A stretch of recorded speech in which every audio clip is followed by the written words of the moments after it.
જય સ્વામિનારાયણ. આજે વાત કરવી છે નૈતિકતાની. કર્ણાવતી નગરીની અંદર એક સંત થોડા સમય માટે રોકાણ.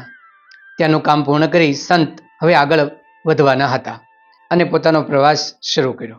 જેવા એ કર્ણાવતી નગરીની બહાર નીકળ્યા તો એક ચંદ્રકાંત નામનો માણસ એ સંતની સાથે ચાલવા લાગ્યો અને સંતને કહ્યું કે હું શું તમારી સાથે પ્રવાસ કરી શકું? સંતે કહ્યું રાજી ખુશીથી, કંઈ વાંધો નહીં. બંને ચાલવા લાગ્યા.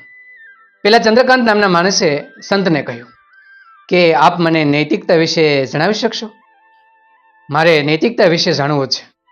ત્યારે સંતે કહ્યું કે જો ભાઈ, નૈતિકતા વિશે જાણવું સમજવું ખૂબ સહેલું છે, પરંતુ તેનું પાલન કરવું ને એ ખૂબ કઠિન છે.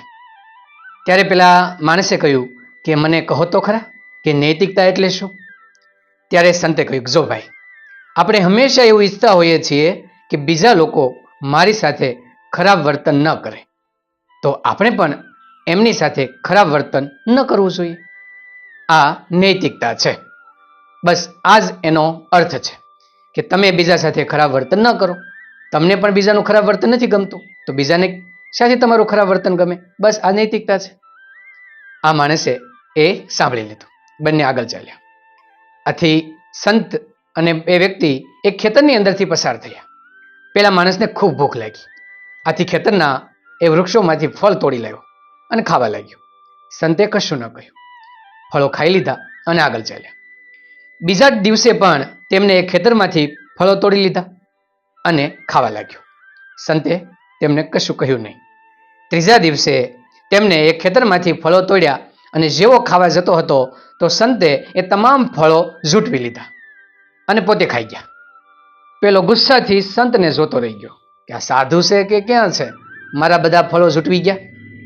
ચોથો દિવસ થયો. બંને આગળ ચાલતા હતા. એ સમયે પણ એ માણસે ખેતરમાંથી ફળ તોડ્યા. જેવો ખાવા ગયો એટલે પેલા સંતે તમામ ફળ ઝૂંટવી લીધા અને પોતે ખાવા લાગ્યા. આ વખતે તો પેલાનું મગજ ગયું અને એકદમ ગરમ થયો અને સંતને કહેવા લાગ્યો કે તમે સાધુ છો કેવા છો? મેં તોડેલા ફળ લઈને ખાવા મળો છો, મહેનત તો કંઈ કરતા નથી. ત્યારે સંતે કહ્યું કે જો ભાઈ, તે જે ફળ લીધા છે એ તારા હતા? પેલો માણસ કે ના. ખેડૂત શું કહે છે એનું તે કંઈ વિચાર્યું હતું? એ કે નહીં. અને આ ફળ તારા પણ નહોતા, છતાં મેં લીધા, છતાં તને ગુસ્સો આવ્યો અને તું મને મારવા દોડ્યો. ત્યારે પેલા માણસને સમજાણું અને સંતે પણ કહ્યું કે જોયું ને, નૈતિકતા સમજવી ખૂબ સહેલી છે, પાલન કરવું ખૂબ કઠણ છે.